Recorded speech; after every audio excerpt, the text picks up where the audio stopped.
어디서 들어갔어 너도? ATP는 알아요. 너는 유기경한테 듣는다 그랬잖아. 네. 넌 어디서 듣냐? 저 예전에 물리 배웠던 대학원.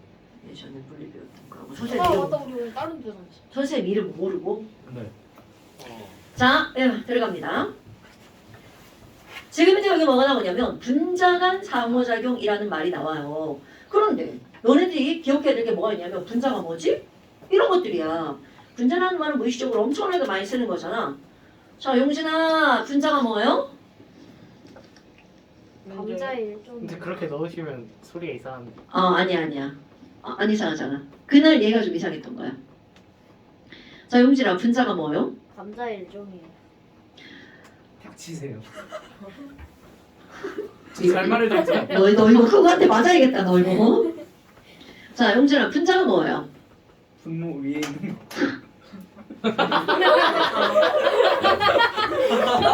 맞잖아.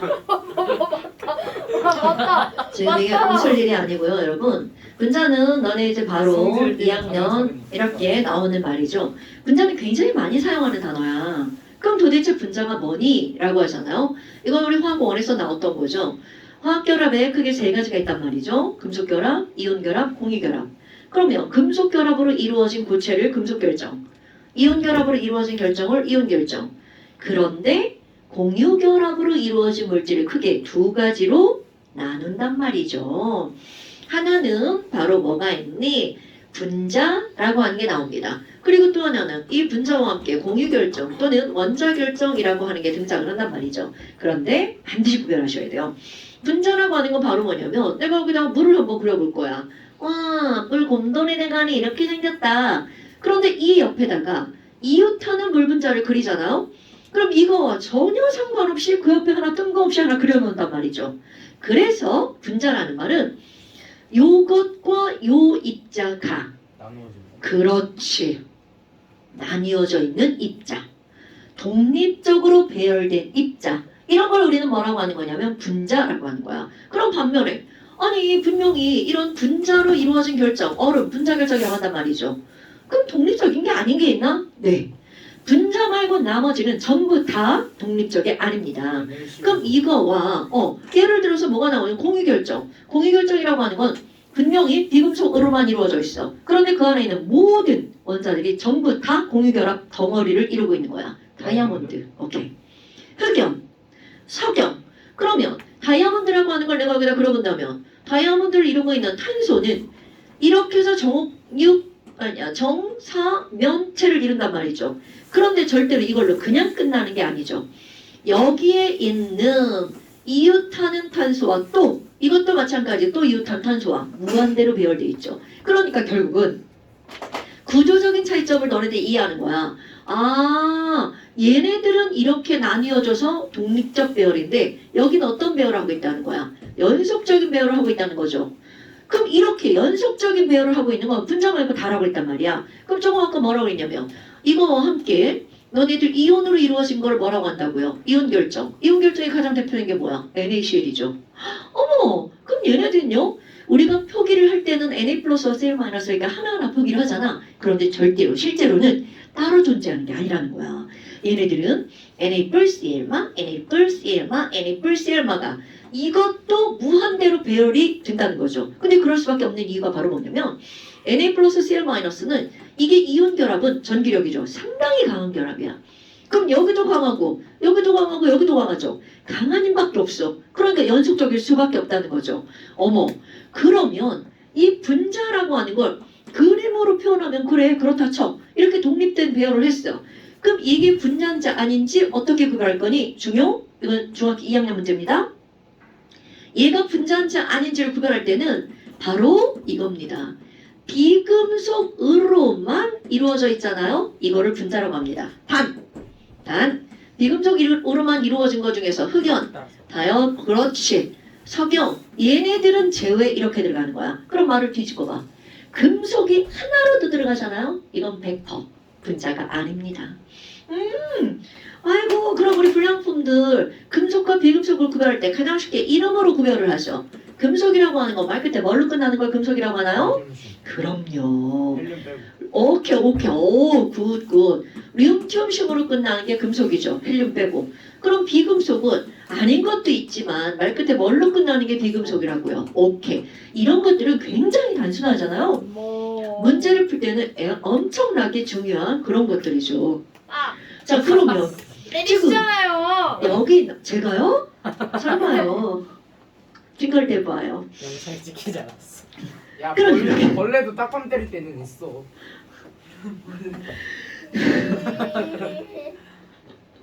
자, 요런 거 까먹으면 안 되더라? 이거 너네 학교 시험 문제 굉장히 많이 나오는 거야? 다음 중에서 분자가 아닌 건 물론 정학교 과정은 이런 거 저런 거 다 필요 없고 그냥 외우죠. 야, 여만한 팀은 분자가 아니래. 그렇게 그냥 외워버린단 말이죠. 그런데 이유를 정확하게 알아야 되겠죠. 여기도 덥지 않냐? 더워요. 안 더워요. 다리가 아, 히터를 좀 낮춰야 되겠다. 저 다리 추워요. 아, 진짜. 진짜. 애들 왜 이렇게 부실한 거야? 아니야 괜찮아. 내 옷 입고 다녀. 안 되겠다.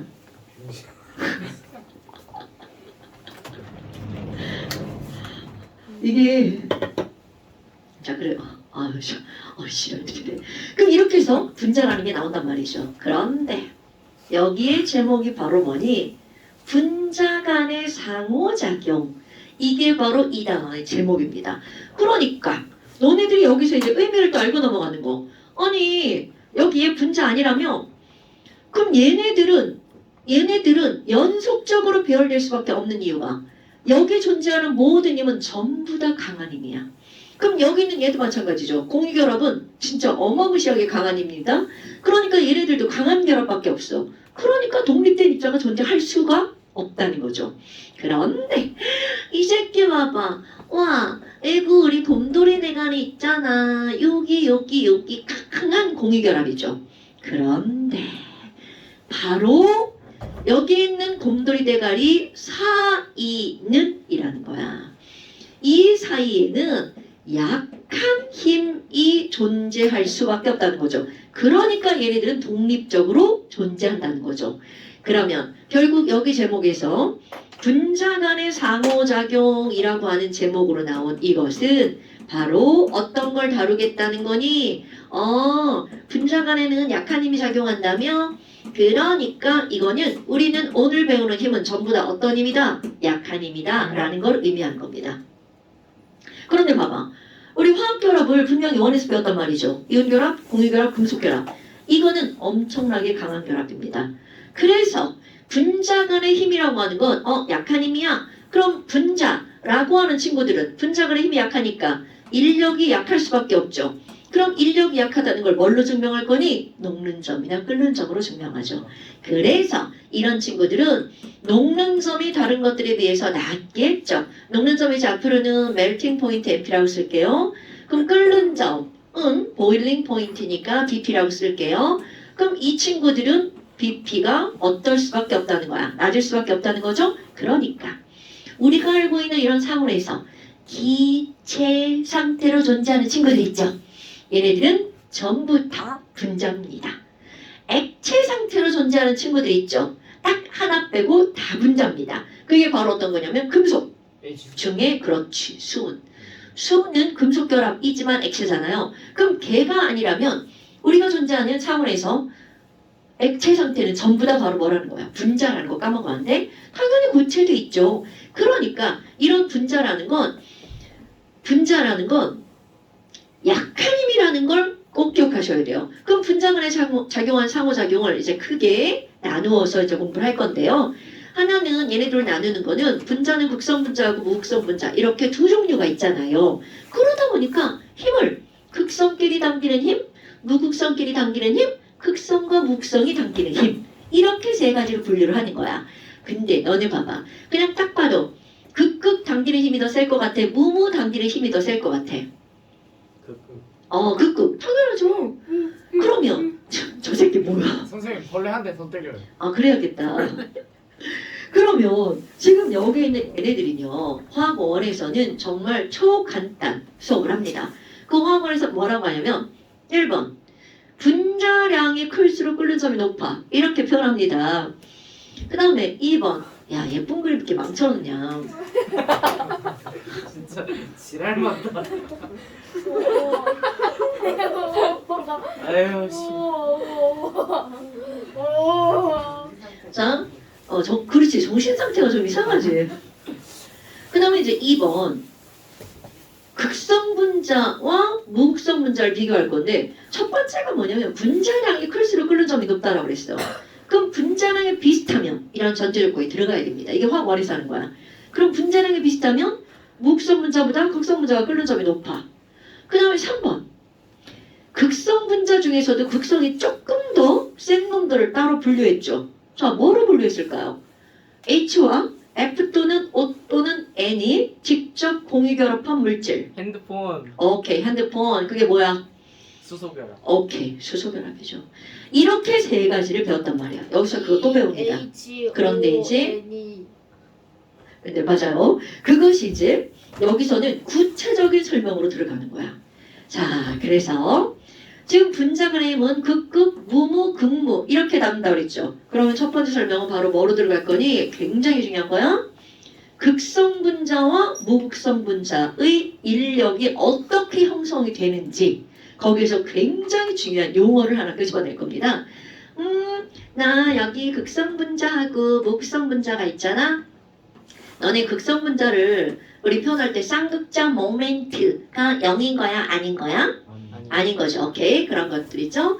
어머, 그러면 극성 분자라고 하는 걸 얘하고 어떤 힘이 작용하니? 이거 물리에서 배우는 거하고 똑같은 원리가 등장을 합니다. 무극성 분자 중에 네온을 한번 예를 들어 볼 테요. 그럼 네온은 원자 번호 10번이네요.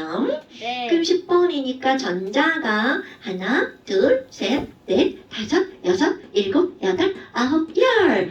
이렇게. 안 해주셨으면 좋겠어요. 어떤 거야? 그 지금 목소리. 그거요. 왜요? 그 자기적인 목소리. 나쁜 새끼들. 뭐 무슨 목소리라고? 자기적인 목소리. 그런 거 아니에요. 작위. 알아 이 새끼야. 이런 목소리를 수업해달라는 거지? 네. 나쁜 새끼. 이 아, 정도 너무 커. 듣는 맛이 있어요. 아 지랄한다 아주 그냥. 아니 근데 내가 그걸 의도하고 내는 목소리는 아니에요. 수업하다 보면 저절로 나오는 목소리라 제가 어쩔 수가 그럼 없네요. 그걸 의식해서 하지 말아주세요. 다른 인격이 나오는 거. 개새끼들 진짜. 선생님 근데 이렇게 마이크로 하면 선생님 목소리 들을 수가 있겠네요. 개소리. 하지만 인지 못하죠. 아또 어? 의식을 해서 하지 말라고요. 무의식적으로 나오면 의식을 해라고요. 새끼. 아, 네. 자, 그러면 이런 네온이라는 게 지금 혼자 있으면 단독으로 있으면 이 안에서 전자들이 자유롭게 움직이고 있겠죠.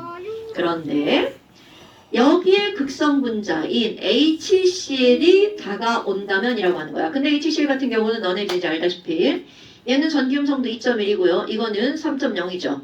그럼 가운데 있는 전자를 Cl이 더 세게 끌고 갔죠? 그럼 Cl은 전기적으로 마이너스 전기를 띠고요. H는 플러스 전기를 띠죠. 그런데 이런 친구들이 점점 다가온다면 이라고 하는 거야. 어머, 아니 그럼 여기 마이너스인데 여기 전자들 있죠. 그럼 전자들이 늘고 있다가 쟤를 보는 거야. 저 새끼 뭐냐? 나 쟤 졸라 싫어하는데 막 다가오네? 그럼 이거 어떻게 돼야 돼? 다가오네? 이렇게 되죠. 매트릭스. 그럼요. 그럼 얘네들은요. 자, HCl에 Cl 쪽이 이렇게 다가온다면 이라는 거야. 요 마이너스 때문에 여기 있던 전자들이 뭐야? 우와, 저 새끼 나 졸라 싫어. 저리로 갈 거야. 나 저 새끼도 싫어. 저쪽으로 갈 거야. 아, 나 저 새끼 싫은데? 저쪽으로 갈 거야. 이렇게 전자들이 중요한 단어 나옵니다. 전자들이 한쪽으로 쏠리는 현상이 나타나죠. 그럼 분명히 전체적으로 전자의 개수는 달라지지 않지만 이거를 반띵해 보잖아요. 한쪽으로 전자가 쏠렸죠. 그래서 여기는 전체는 전기가 없었는데 갑자기 부분적으로 한쪽은 마이너스, 한쪽은 플러스 이렇게 되겠죠. 그럼 뭐야? 너는 플러스고 나는 마이너스야. 안녕. 그리고 당겨진다는 거죠. 어머나. 그럼 여기에 뭐가 생기는 거야? 인력이 생길 수밖에 없겠죠. 근데 쟤는 약하다는 거예요? 당연하죠. 그러면 이 옆에 있는 또 다른 네온이 있다고 쳐봐. 어머 네온 분자가 뭐야? 너 왜 이쪽으로 오는 거야? 아 안돼 안돼. 그러면서 또 밀려나죠. 그럼 여기 뭐야? 또 플러스 또 마이너스가 되겠죠. 그럼 분명히 얘도 무극성 분자, 얘도 무극성 분자였단 말이죠. 그런데 그 둘 사이에서도 어떤 힘이 작용되는 거야? 인력이 작용하네. 물론 약하겠죠. 어머, 이런 것들을 물리 중학교 2학년 과정에서 정전기 유도라는 말로 배우게 되죠. 그때는 여기 마이너스 가까이 가져가잖아. 그럼 가까운 쪽은 플러스, 먼 쪽은 마이너스 이렇게 된다고 했단 말이죠. 그 원리가 바로 뭐라는 거야? 이런 원리라는 거죠. 어머. 아니 그러면 이제 용어 쓸 거예요? 이렇게 전자가 한쪽으로 쏠리는 현상을 우리는 뭐라고 할 거니? 치우칠 편자를 씁니다. 그래서 사랑이 치우치면 편애라고 하죠. 전자가 치우쳐서 뿔마의 극이 생기죠. 이런 걸 우리는 뭐라고 하는 거니? 편극이라고 말을 합니다. 이건 용어니까 알아야 되겠죠? 자, 편극이란 뭐가 쏠리는 현상이야? 전자의 쏠림 현상이죠. 그런데 내가 지금 설명을 하기 위해서 여기서는 이거가 가까이 다가왔을 때로 설명을 했단 말이죠. 그런데 전자는 절대로 가만히 있는 애가 아니죠. 그러니까 움직이다 보면 자연적으로 쏠리는 현상이 나타납니다. 그러니까 실제로는요. 이 전자들이 아주 고르게 퍼질 확률은 거의 0에 가까우는 거야. 그 움직이다 보면 이쪽에 쏠렸다가 저쪽으로 쏠렸다가 이렇게 순간적으로 뿔마가 생기겠죠. 그래서 이런 전자에 쏠리는 원인을 이거 설명할 때 여기에 이렇게 나옵니다. 어느 순간에 이렇게요. 그러니까 어떤 원인이 없어도 전자 스스로 움직이기 때문에 한쪽으로 쏠림 현상은 나타날 수밖에 없다는 거죠. 이렇게 전자가 쏠리는 걸 편극이라고 합니다. 그런데 이제 두 번째, 전자가 쏠려서 원래는 무극성 분자였는데 치우치면서 극성을 띠게 됐죠. 원래부터 극성인 건 우리는 뭐라고 하는 거니? 극성 분자 또는 두 개의 극을 갖고 있는 입자, 쌍극자 또는 두 개의 극을 그냥 그 말 그대로 이중극자 다 똑같은 말이에요. 극성 분자, 쌍극자, 이중극자 다 똑같은 말입니다. 그런데 얘는 처음부터 극성이 아니었죠. 이런 걸 우리는 뭐라고 하는 거니? 유도된 쌍극자, 유도 쌍극자. 자, 이런 걸 우리 물리에서 뭐라고 그래? 유도기전력. 아니, 유도 전류. 아, 그 말이 되게 웃기네. 어딘가에서 생겼다는 얘기죠. 원래는 없었어. 발전기. 맞아요. 그러니까 원래는 없었는데 뭔가 원인으로 인해 생겼어. 이런 걸 유도라는 단어를 쓰죠. 그럼 또 다른 말로는 뭐라고 쓰냐면 유발이라는 말도 쓰고요. 유발되었다. induced. 다 똑같은 말이에요. 표현만 다른 거야. 쌍이라는 말 아까 뭐라고 쓴다고 그랬어요? 이중이라는 말 쓴다고 그랬죠. 그러니까 유발쌍극자 아니면 유도쌍극자, 유도 이중극자 다 쓰는 말이에요. 저걸로 만들어지는 게 유도기전력이에요? 유도 기전력은 이렇게 움직여갖고 되는 거 아니야? 자석? 근데 저 현상으로 인해서 아까 단어들은 다 그러지. 거기 좀 복잡해가지고 내가 한마디로 말을 할 수가 없네. 뭐 여하튼 비슷비슷하겠죠? 그럼 지금 여기서는 유도쌍극자라고 하는 게 말 또 하나 나옵니다. 얘네들은 그러면 전자가 쏠리는 건 원인이 사라지면 다시 어떻게 할 수 있어? 원상복귀할 수 있죠. 그러니까 영원한 힘은 아니죠. 그래서 이런 거를 우리는 뭐라고 하는 거냐면 순간 쌍극자. 아, 진짜 단어 봐라 씨. 이런 여러 가지 단어를 쓸 수 있습니다. 내가 볼 때 가장 설득력 있는 단어는 유도쌍극자인데요. 뭐 여하튼 어떤 게 나와도 다 똑같은 말이라는 거죠. 그러면 유도쌍극자는 바로 뭐야? 라고 하면 이것의 원인은 중요한 단어 전자의 쏠림 때문에 생긴 거야. 아, 요 단어 계속 쓸 겁니다. 전자의 쏠림에 의해서 어떻게 한 거니? 새로 생긴이죠. 아유 자꾸 말을 빼먹고 있어. 새로 생긴 쌍극자. 이런 걸 우리는 뭐라고 하는 거냐면 유도쌍극자. 그 다음에 또 하나 오늘의 하이라이트 나눕니다. 요렇게 전자의 쏠림 때문에 얘도 무극성 분자도 얘도 무극성 분자였죠. 그런데 그 둘 사이에 뭐가 생기는 거야? 인력이 생기죠? 이렇게 편극에 의해서 전자의 쏠림 때문에 생긴 극성, 유도쌍극자죠. 그들 사이에 작용하는 힘, 이런 걸 뭐라고 하는 거니? 분산력 이라고 표현합니다. 자, 분산력이란 바로 전자가 쏠려서 나타난 뭐 때문에 편극에 의해 생긴 인력. 이런 걸 우리는 유도쌍극자, 분산력이라고 얘기를 한단 말이죠. 그런데 너네들이 요새 생각할 게 뭐냐면 그래? 아니 그럼 어떻게 하면 분산력이 커지지? 어떻게 하면 편극이 더 잘 일어나지? 이런 걸 한번 생각해 보는 거야. 그럼 이런 것들은 1번 너무 당연하게 여기 약간 얘는 전자가 10개였는데 헬륨은 전자가 2개잖아. 그러면 10개가 쏠렸을 때 전기가 더 세게 띄어질까? 2개가 쏠렸을 때 더 세게 띄어질까? 이건 너무 당연하게 누가 생각해도 10개죠. 그러면 바로 뭐가 들어가는 거니? 전자의 개수가 들어가는 겁니다. 그럼 결국 그 분자의 전자 개수가 많을수록 편극도 잘 일어나는 거구나. 그러다 보니까 분산력도 어떻게 될 수밖에 없는 거야? 커질 수밖에 없죠? 그럼 이걸 최종적으로 확인하는 거 바로 끓는 점 이렇게 들어갑니다. 그럼 이런 것들을 예를 들어서 한번 해볼까요? 예를 들어서 H2, N2, O2, Cl2 얘네들의 분자량을 한번 볼까요? 전자의 개수로 세볼까요? 그럼 전자의 개수는 H2야. H2 전자 개수면 귀찮아 지랄하고 있네. 자, 얘 원자번호 1번이니까 H 2개 몇 명? 2개. N은 7번이니까 7, 24 2개 14개 있죠. 16번이니까 아니야 뭔 소리야. 8번이니까 16개 있죠. 자, 얘 17번이니까 몇 개 있어? 34개 있죠. 그럼 이들은 전자의 개수가 점점점 많아지네요. 여기는 많이 차이 나고 여기는 조금 차이 나죠. 그럼 끓는 점도 비슷할걸요. 그래서 이들의 끓는 점 나는 외우라고 강요합니다. 수소기체 끓는 점은 마이너스 253도. 외워야 돼요? 외우라고 강요합니다. 이게 다요? 네. 질소기체는 끓는 점이 몇 도니? 마이너스 196도. 많이 차이 나죠? 대충 알아요? 자, 산소는 끓는 점이 몇 도니? 마이너스 183도. 그러니까 여기는 많이 차이 나죠. 여긴 조금밖에 차이가 안 나죠. 바로 전자의 개수가 영향을 미친다는 굉장히 중요한 거죠. 그럼 여기는 아니야. 얘 자꾸 눈을 오래 감고 있는단 말이야. 자, 여기는 마이너스 34도예요. 어머. 아니 정말로 전자 개수가 많아지면 편극이 잘 일어나나 봐. 왜? 끓는 점이 이렇게 높아지는구만. 이런 게 나옵니다. 근데 너네들 이제 여기서 뭐가 나왔니? 이 전자의 개수가 많다는 말을 한번 생각해 보자고요. 우리 전자는 모든 원자나 분자는 중성이란 말이죠. 그럼 전자가 10개다. 당연히 플러스 2 양성자도 10개죠. 그럼 거기에는 중성자도 10개 이쪽 저쪽이죠. 10개보다 너무 많거나 너무 적지 않단 말이죠. 그렇다면 이 얘기는 무슨 말이니? 자, 중요한 말이야.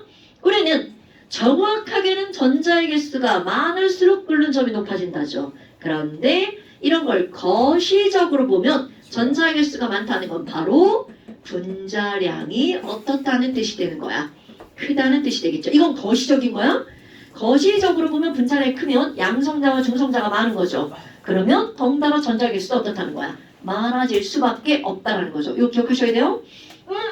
아니 그러면 전자 개수가 똑같으면 끓는 점이 다 똑같은가요? 노. 그럼 이제 두 번째 뭐가 나오는 거니? 전자 개수도 똑같고 분자도 똑같아. 그럼 얘를 한번 들어볼게요. 이건 EX1, EX2. 너네 이런 거 기억나나 모르겠네요. C 하나, C 2개, C 3개, C 4개. 그리스어로 C가 4개면 뭐라고 하죠? 비유테인. 기억하고 있지. 그러게 말이야. 자, 이렇게 생긴 친구가 있어요. 그럼 얘는 C가 4개고 H가 몇 개짜리야? 10개짜리죠. 저희 H예요. 이거 미안해. 아이고, 선생이 글씨를 지하같이 써가지고 H예요, H. 아유, 진짜. 미안해. 미안해. 다 H예요. 그런데 이 뷰테인을 맞네. C 하나, C 2개, C 3개인데 굳이 탄소를 이렇게 배열하지 않고 이렇게 배열해도 상관이 없단 말이죠. 그러면 하나, 둘, 셋, H야, 넷, 다섯, 여섯, 일곱, 여덟, 아홉, 열. 아니 뭐야, 다 H입니다. 댓글 걸지 마시고요. 어머. 아니 이것도 이것도 C가 4개, H가 10개잖아. 그런데 분자식도 똑같고 당연히 분자랑 똑같겠죠? 그리고 전자의 개수도 똑같겠죠. 그런데 뭐가 다르니? 얘네들은 모양이 길쭉하죠. 그런데 얘네들은 한 곳에 다 꽂혀있죠. 그러니까 모양이 어떨 수밖에 없어? 딩글딩글할 수밖에 없겠죠. 자, 그렇다면 이건 바로 뭐니? 편극이라고 하는 게 이렇게 긴 친구들은 전자가 저쪽 끝까지 가죠. 그럼 저쪽 끝까지 가면 이들이 극이 형성이 되면 물론 이게 원래 없어질 수도 있지만 전자들이 한 번 가면 돌아오기 어렵죠. 그런데 이렇게 둥글둥글하다 생각해봐. 그럼 여기 있던 전자가 이쪽으로 갈 수도 있고 이쪽으로 갈 수도 있고 얘네들은 한쪽으로 치우치기가 상대적으로 어렵다는 얘기죠. 즉 무슨 말이니? 분자의 모양이 바로 이 편극의 정도에 엄청나게 영향을 준다는 얘기죠. 어머 그럼 모양이 어떨수록이야? 길다랄수록이죠. 그럼 수학적으로 긴 놈과 똑같은 건데 긴 놈하고 둥근 놈하고 차이 바로 이들의 표면적이죠. 그러면 표면적이 어떨수록 이라고 얘기를 하는 거야. 클수록 편극이 잘 일어납니다. 그럼 내가 여기다가 뭐라고 쓸 거야?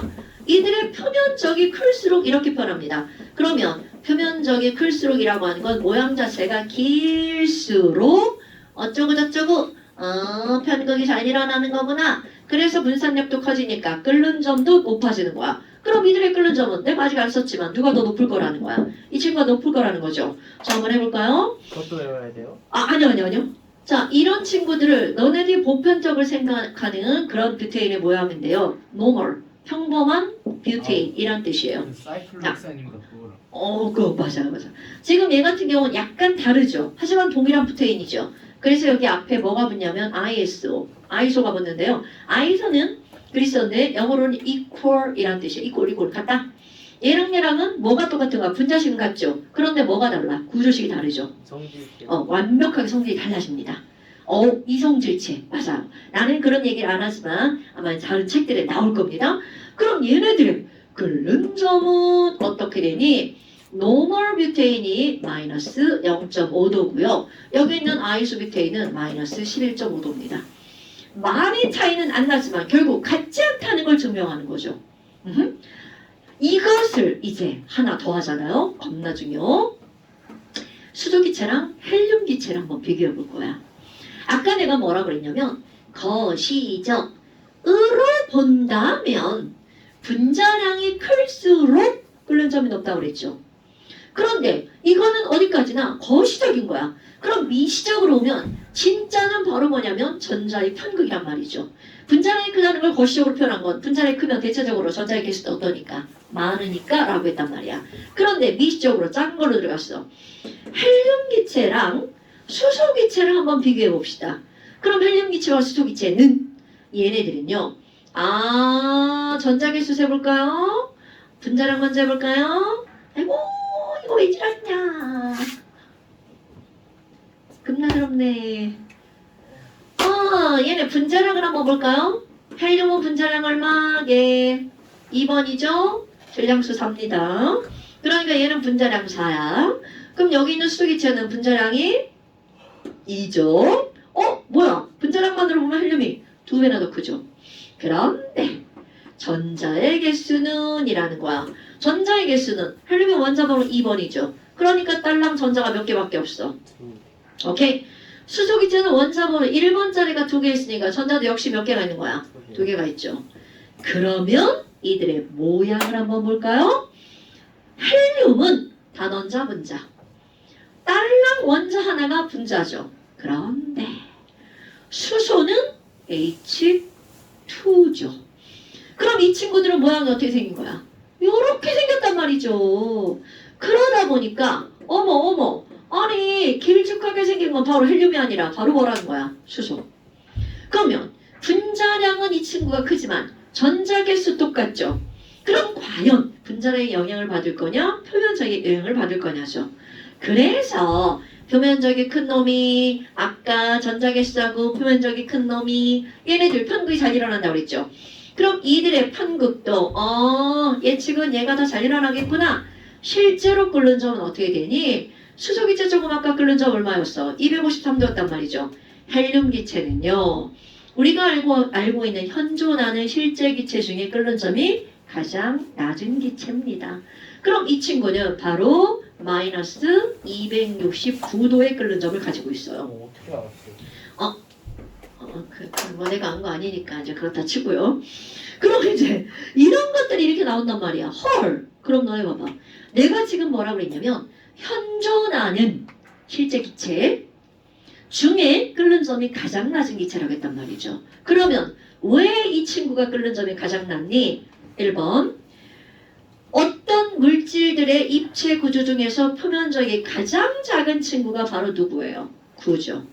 단원자 분자이면서 두 번째 전자의 개수가 기체 중에 가장 작은 게 수소 기체와 헬륨 기체란 말이죠.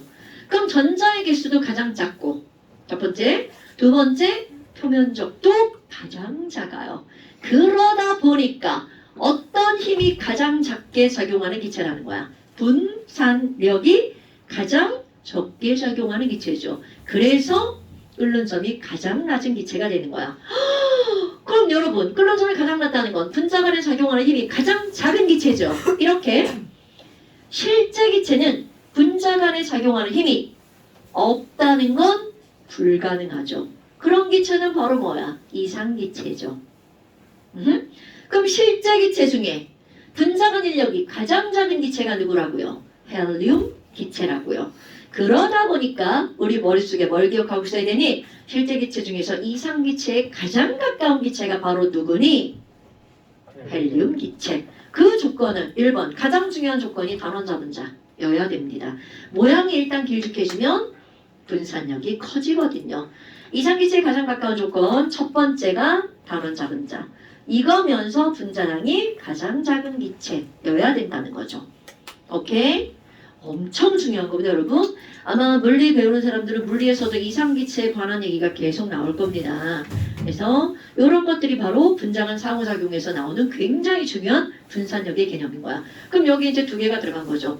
극성분자와 묵성분자 간에서도 뭐가 생긴 거야? 얘네들은 분산력이 작용하죠. 그럼 묵성분자와 묵성분자 간에서 여기 분산력이 작용하죠. 그러니까 너네들이 나중에 야 분산력이 뭐야? 이렇게 묻잖아요. 편극에 의해서 생긴 인력이야. 그럼 편극은 뭐 때문에 생긴 거야? 전자 때문에 생긴 거죠. 그럼 결국 무슨 얘기냐면 전자를 가지고 있는 모든 물질은 전부 다 뭐가 존재한다는 거야? 분산력이 존재한다는 겁니다. 그럼 심지어 이온 결합에도 분산력은 있습니다. 그런데 이온 결합력에 비해서 분산력은 거의 3발의 피 같은 힘이죠.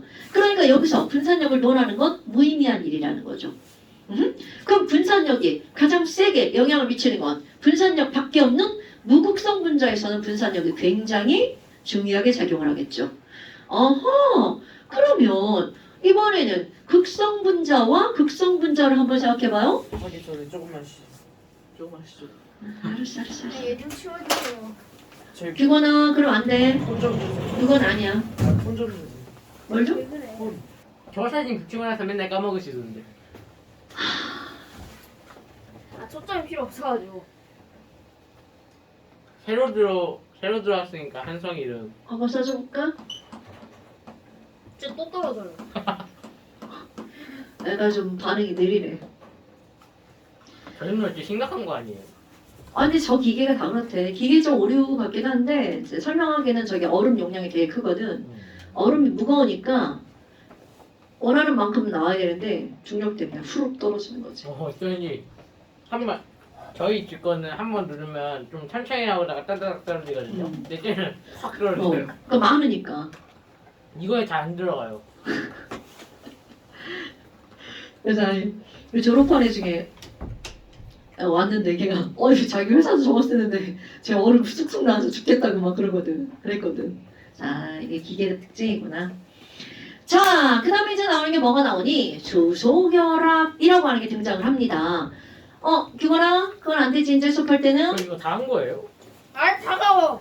네, 이거 다 한 거예요. 물론 저기다 정리하고 다 써있잖아. 다 분산력, 묵성분자 이렇게. 그럼 극무랑 극극도 한 거예요? 이제 극극 하려고요. 아. 극극 하려고요. 아 차가워. 근데 근무했어요? 네, 아까 근무로 설명했잖아, 분산형. 언제? 아, 그 간단하게 이렇게 옆에 그럼요. 아, 그러니까 어떻게 극성분자와 무극성분자가 인력이 작용하니? 그러니까 근무 설명이나 무무 설명이나 설명 방식은 어떻다는 거야? 똑같다는 거죠. 그 다음에 이제 두 번째는 극성분자와 극성분자 간의 힘이 있어요. 근데 얘네들은 뭐 따로 설명할 게 없다는 거죠. 왜니? 나 HCl이고 너도 HCl이야. 그럼 이 친구들은요. 나는 마이너스고 너는 플러스니까 우리 둘이 끌어당기는 힘이 있어. 3쪽이네, 3쪽.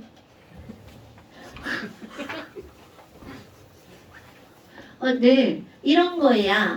그래서 이런 거를 우리는 뭐라고 하는 거야? 얘네는 쌍극자잖아요. 그러니까 쌍극자 간의 인력 이렇게 표현한단 말이죠. 그런데 여기서 또 하나 생각할 거. 여러분, 쌍극자와 쌍극자라고 해서 이 안에 전자가 없을까요? 당연히 있다는 거죠. 그럼 이런 쌍극자 간의 인력, and 뭐까지 함께 있는 거니? 자연스럽게 이들에는 뭐도 있다는 걸 나타내는 거야. 분산력도 있다는 거죠. 그러니까 무극성 분자 N은 분산력만 존재하는 거죠. 그런데 지금 여기 있는 이런 극성 분자는 극성 분자 간의 인력과 함께 분산력도 존재한다는 거야. 어머. 그러니까 극성 분자면서 분자량도 크면 끓는 점이 높을 수밖에 없죠. 그런데 우리 뭘 한번 비교해 볼 거니? 아니 H2S 그럼 이거 분자 구조가 떠올라야 됩니다. 이거와 뭘 한번 비교해 볼 거니? H2O를 한번 비교해 볼게요. 이상하다.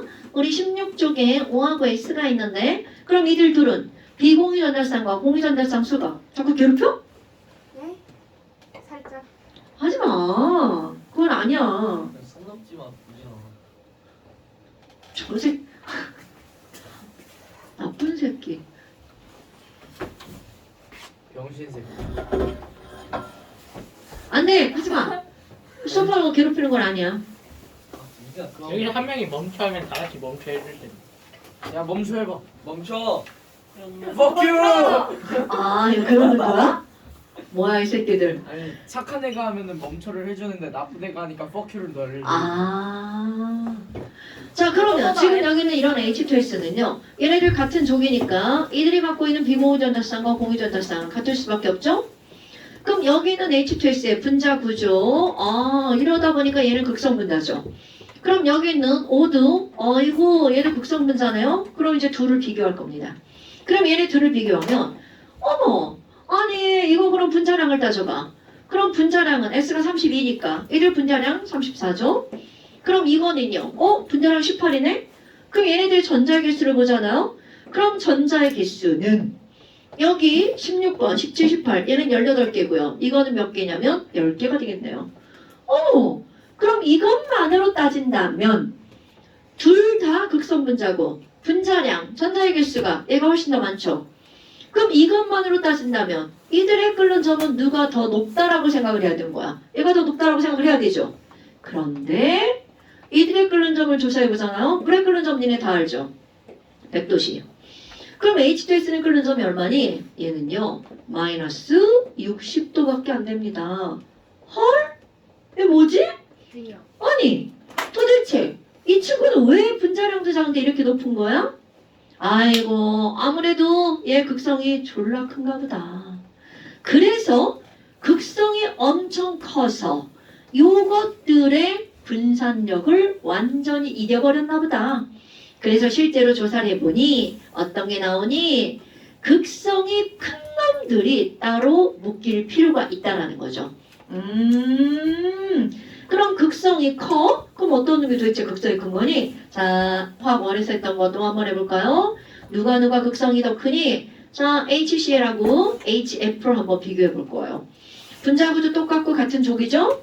그럼 지금 여기 있는 얘네들은 전김성도가 2.1이고 이게 3.0이죠? 그럼 이거 전김성도 2.1인데 이거 4.0이란 말이죠. 그럼 가운데 있는 전자를 0.9의 차이로 끌어당기죠. 그런데 이 친구는요. 가운데 있는 전자를 끌어당기는 힘의 차이가 1.9죠? 그럼 끌어당기는 힘이 엄청 차이가 나니까 일로 와, 차 하고 끌어당기죠. 그럼 여기는 나도 끌고 왔으니까 나는 마이너스 난 플러스. 그런데 얘네들은 엄청 세게 끌고 왔죠. 그러니까 얘들 뭐야? 난 마이너스. 뭐라고? 그 목소리 안 들어. 너는 플러스 이렇게 된다는 거죠. 그러니까 같은 극성이어도 전기 음성도의 차이가 많이 날수록 극성의 성도도 어떨 수밖에 없다는 거야. 강할 수밖에 없다는 거죠. 아, 얘네가 바로 그런 거구나. 그러다 보니까 사람들이 무슨 짓을 하니? 다시 한번 분류를 하는 거죠. 우리 분자라고 하는 게 있어. 야, 이거 크게 분류하면 극성 분자하고 무극성 분자 이렇게 두 개를 분류를 했잖아. 그런데 여기에다가 하나의 분류를 더하는 거죠. 야야야야, 나 극성 좀 세. 그래서 극성이 좀 센, 뭐 이 단어가 왜 이래? 좀 센 분자 뭐 이런 거 있잖아요. 그래서 이런 것들을 따로 묶었다는 거죠. 얘네들을 우리는 뭐라고 묶었니? 수소결합 물질이라고 묶어버립니다. 그래서 여기에 수소결합이라고 하는 말이 등장을 하게 되죠. 그런데 우리 분명히 지금 뭐라고 했냐면 극성이 좀 센 놈이라고 그랬죠. 그러다 보니까 전기음성도 차이가 많이 나려면 분자 비금속이잖아요. 비금속 중에서 전기음성도가 졸라 큰 놈들. 가장 큰 놈이 누군가요? 그렇죠. F의 전기음성도 얼마? 4.5. 그렇지. 그 다음 두 번째가 5죠. 5는 얼마? 3.5. 세 번째가 N인데 N은 얼마? 오케이. 이렇게 된단 말이죠. 여기 CL도 3인데요. 이거는 우리 원래는 반올림에서 얻어낸 거라서 CL보다 N이 더 큽니다, 여러분. 어머. 아니 그러면 이 수소 결합을 어떻게 정의를 내렸니? 이름에 수소자가 들어갔죠. 수소를 꼭 포함시켰습니다. 그럼 이 친구들은요. H와 전기 음성도가 엄청나게 큰 전기 음성도가 큰 F 또는 O 또는 N. 그래서 내가 핸드폰이라고 학원에서 얘기하는 겁니다. 핸드폰이 중요한 단어. 얘네들은 절대로 분자에 하나의 분자 있다고만 되는 게 아니라 직접 무슨 결합하고 있어야 되니? 공유 결합한 물질이 수소 결합 물질입니다. 오케이? 그러니까 그러면 수소 결합 물질은 바로 이렇게 H와 핸드폰이 직접 공유 결합한 물질이야. 그럼 예를 들어서 H와 F가 직접 공유 결합한 물질. HF는 이거 수소 결합 물질은 이거 딱 하나밖에 없습니다. 그런데 H와 N이 공유 결합한 거. 가장 대표적으로 물이죠. H와 N이 공유 결합한 거. NH3죠. 화학원에서는 이렇게만 예를 들어주죠. 그럼 이제 2죠. 조금 더 확장을 해볼까요? 아니 지금 여기서 뭐야? 그럼 O하고 H가 직접 공유 결합한 물질 이것만 있나? 노. 꼭 물만 있는 게 아니라 에탄올, 그럼 C2H5OH도 여기에 OH 이렇게 들어가죠. 그러니까 요 부분만 이렇게 있으면 얘네들은 전부 다 수소 결합이 가능하다는 거죠. 그럼 아세트산도 볼까요? 그럼 아세트산은 CH3, COOH 이렇게 들어가죠. 아하, 그럼 여기도 마찬가지네. 그럼 결국은 물만 있는 게 아니라 그 옆에가 뭐가 붙느냐는 하나도 안 중요하다는 거죠. 이렇게 O하고 H만 직접적으로 공유 결합하고 있으면 N하고 H만 직접적으로 공유 결합하고 있다면 얘네들은 무슨 결합이 가능하다는 거야? 수소 결합이 가능하죠? 그러면 수소 결합이 이제 뭔지 정확하게 알아야 되겠죠. 내가 여기다가 물을 하나 그려볼까요? 어머 이거 물이야. 그럼 너무나 당연하게 물에 있는 O는 마이너스, 머릿속에 꼭 기억하셔야 돼요. H는 플러스죠. 자, 그렇다면 이웃하는 물 분자는 물이라고 하는 건 니네 지금 얼음 먹잖아요. 그럼 도대체 얼음 안에 있는 H2O 그들의 배열은 어떻게 생겼을까? 지금 여기 있는 이 물에 H 플러스죠. 이 옆에는 이웃하는 물 분자가 다가오겠죠. 그런데 내가 플러스니까 내 옆에는 당연히 무슨 전기를 띠는 놈이 다가올 수밖에 없는 거야. 그럼요. 여기는 반드시 이웃하는 물 분자에 누가 다가올 수밖에 없다는 거야. O가 다가올 수밖에 없다는 거죠. 그럼 여기도 마찬가지겠죠. 요 H 옆에는 이웃하는 물 분자의 O가 왜 이렇게 커졌어? 다가올 수밖에 없다는 거죠. 입체라고 생각하시면 돼요. 어머. 그럼 바로 뭐니? 요거 있죠. 요 친구. 이거를 우리는 뭐라고 하는 거니? 수소결합이라고 말을 한 겁니다. 그러면 수소결합은 너네 절대로 말면 안 됩니다. 요거는 절대로 수소결합이 아니에요. O와 H가 직접 무슨 결합하고 있는 거야? 공유결합하고 있는 거죠. 그럼 수소결합의 정의를 내려볼까요? 책에 있으니까 쓰진 않을게요. 수소결합 물질에 있는 H와 중요한 단어 이웃하는 분자의 이렇게 들어갑니다, 여러분. 그러니까 수소결합은 분자와 분자 간의 인력을 나타내는 거야. 이웃하는 분자의 O 또는 F 또는 N 사이에 작용하는 비교적 어떤 강한 인력 이거를 우리는 뭐라고 하는 거냐면 수소결합이라고 하는 거야. 그러니까 수소결합을 수소결합은 졸라 강해 이게 아니라는 거죠. 분자들 간의 힘축에서는 강한 힘이 맞습니다. 그런데 화학결합, 금속결합, 이온결합, 공유결합보다 강하다. 이거는 틀린 말이야. 오케이?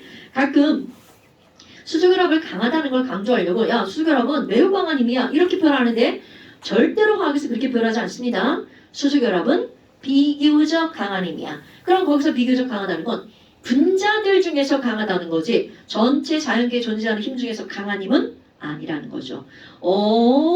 그러면 이것 때문에 물은 분자임에도 불구하고 분자량이 18밖에 안 됨에도 불구하고 끓는 점이 다른 것들에 비해서 월등히 높은 이유가 뭐니? 얘네들은 바로 무슨 결합 물질이기 때문이라?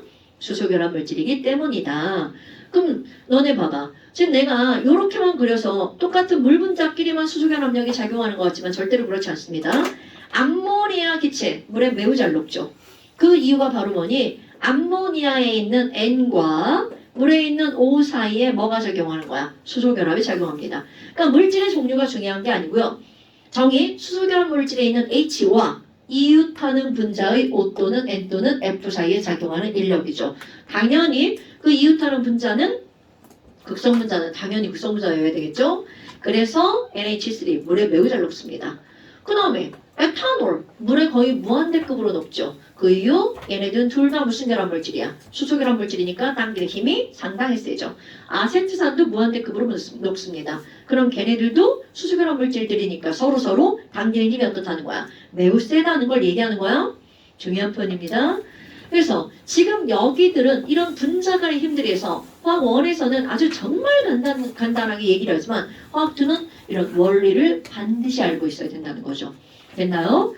그래서 이제 예로 많이 나오는 게 좀 뭐가 있냐면 HF하고 HCl하고 HBr하고 HI를 많이 비교합니다.